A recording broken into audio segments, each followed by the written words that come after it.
Good morning, Internet Keyboard Warriors.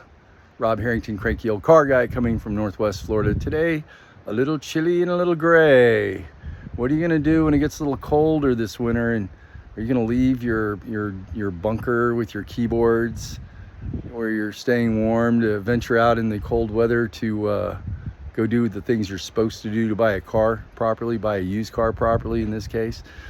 So anyhow, by now you're probably wondering, who is this crazy old cranky car guy? Well, I may be a little crazy, but it's mainly because I'm a little different than the other car guys out there.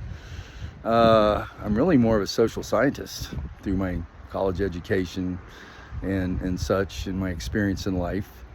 I'm an economist kind of a guy, amateur, but I love to read and look at supply and demand issues, and look at securitization issues. You know, what's that? Well, you need to Google those things up, or we'll talk about them another day. I'm a historian. I love to look at history and read about history, about why civilizations rise and fall, and about consumerism, and how to do this, how to do that. I love to read, man. So, and I suggest you do the same, but it's up to you. You can play video games the rest of your life, or watch PORN, whatever. That's your call. It's your life. Anyhow, here we go. So let's start off with, what's this book you read? So if I was really good, I could flash it on the screen, but I'm not a techie guy. I'm gonna have to learn some of this, or hire a professional to do it for me. But here's the book, Real Automotive Shopper, 117 pages, and good book. We gave away 14,000 copies to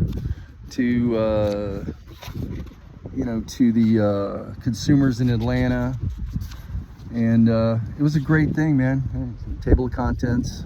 So I had a process and a system, and very well written book, if I do say so myself.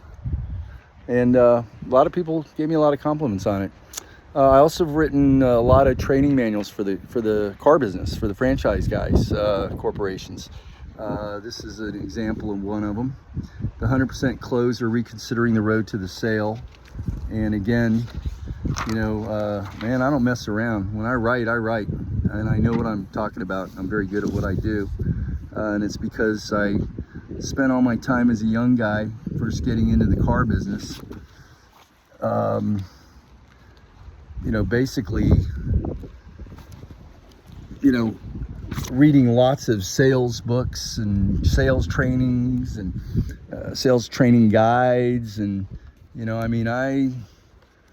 I took it seriously, and that's why I sold so many cars. It's not that I was ripping anybody off, far from it. I was actually helping them take care of their wants and needs, the consumer's wants and needs, better, and helping them fit the right car at the right price into their budget properly. And I was tenacious. I would hang in there with the client. When most guys would give up, I kept going, and I got to the bottom of what their rationale was. And a lot of consumers are just afraid, and the fear of the unknown, and thusly they find it difficult to make decisions.